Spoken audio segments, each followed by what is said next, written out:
All right, waiting for the final event, the basic challenge in Tombstone to kick off in a little bit. Because it's a very small town, had to secure parking pretty early, so we got some time to kill. So we'll talk about the events of yesterday, which was the baseline functional fitness test, and then rolling immediately into the 12-mile city rough. So the BFF test, I did that at the tough level, 30-pound plate in the ruck and the 60-pound sandbag. Because there wasn't really like, points or place or anything like that attached to it, did not train for it one bit. That was not the best idea. Hand release push-ups, there's really nothing fancy there. The sandbag burpees technique plays a role, especially if you're using the simple sandbag. So what I didn't realize was just how handy the regular sandbag 2.0s are because of the handles and the options. When you're using the simple sandbag, you only get two on one side. So when that thing goes up over your head, unless it lands perfect, you have to turn around, flip the sandbag over, grab a hold of it, and then do it again. So it cuts a lot into your time. So we learned that pretty good. And then when it comes into the suitcase carry with the ruck on the back, you can carry the sandbag, but it has to be in one hand only. Again, that's where the limitations of the simple sandbag come in, because you got basically just one handle, you got to carry it upright. It's just automatically off balance. It basically is just banging on your leg. It's throwing you every which way. It makes for a pretty ugly 200-meter carry. The 1 miler is, just a really heavy 1 miler. Because we were kind of running against the clock and the next event was about to start at the tough level, it should have been like 60-pound sandbag, 20-pound plate. But I already had the 30 in there, didn't have enough time to switch, so we just did it with 90. That wasn't pretty, but it got done. And overall, actually kind of fun. You get a patch and it's awesome. That rolled immediately into the 12-mile city ruck. We had about 25 participants out here, and most of us had just registered as solos, and there's kind of an advantage to this. So registering as a team, every member of that team got to be there, got to finish, otherwise nobody's getting nothing. Versus you just link up with a bunch of solos, create your own team kind of on the fly. People kind of will either drop in, drop out. It doesn't really affect you by the end. So there was probably like a group of maybe 5 to 6 of us when we kind of just all met up. Most of us, I think, hadn't done this before. And so it actually worked out pretty well. We learned how to use Road Warrior on the fly.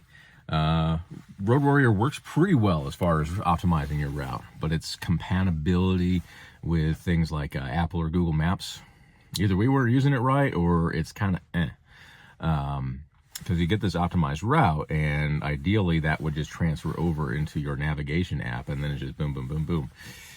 It didn't work. Maybe actually having, trialed this ahead of time and sorting out those bugs would have been a good idea. Good lesson learned. But because there was a group of us, we kind of just divvied up the tasks. So you get the packet of all your waypoints.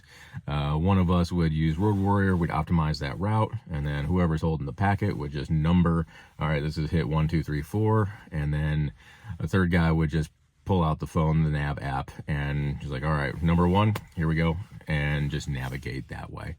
And then, of course, somebody designated to do the selfies that you send to the cadre to check in. So that flow ended up going pretty good. We made 1 to 2 little navigational errors.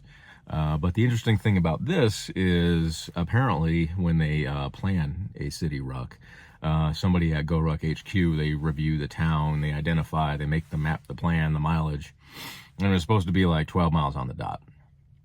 Tombstone is a wicked small town, so there was 3 legs, basically get your points, come back, get your points, come back, 3 whole times. And as it was unfolding, talking with the cadres, like, I don't think this is going to be exactly 12 miles. In fact, I think we found out it was more like 13.7. So there was a time extension granted on top of that. However, even with our navigational errors, our total mileage ended up being 14.72, and we still beat the 5-hour time hack anyway, which is, that's kind of fun. Apparently, Tombstone was so difficult to plan for on this end that whoever it was at GORUCK HQ who did it said, no more, we're not coming to Tombstone. So Cadre said that this patch is about to be a pretty highly coveted and rare one because it's more than likely not going to happen again. So now things that worked well was the 511 Skyweight chest rig. That worked awesome. I kept my salt stick electrolyte tabs in there, the phone, the spare battery, sunscreen, you know, all the odds and ends were accessible without having to drop the ruck. So that made life easy. As far as things that didn't work out so well, for the BFF test, 1, didn't train, 2, used a simple sandbag. That sucks. Would not recommend that part. And then other things that have come up, footwear. Man, never used to have a problem with the footwear. It was always Garmont T8 NFSs for years and events. No extra socks, no extra nothing, and was fine. And like this year, it has just been blister city for me. Went from like a standard T8 to a wide to get around that, and that caused more problems at the heel cup digging into the Achilles. So then we tried trail shoes, and that kind of works, but 1 foot at the ball gets a blister, and it's just been kind of a mess. So everything is tore to shit right now, and we've got one whole event left to go. So Leuco tape is all over my feet and Achilles, or at least restoring some kind of skin barrier to be able to just get through this, and there will be a lot more research to go. But we got 3 out of 4 events down now. It is fun. This is just a really cool touristy town. Had dinner at the OK Cafe. I mean, I was sitting right over there is literally the OK Corral where things went down, and that's pretty cool.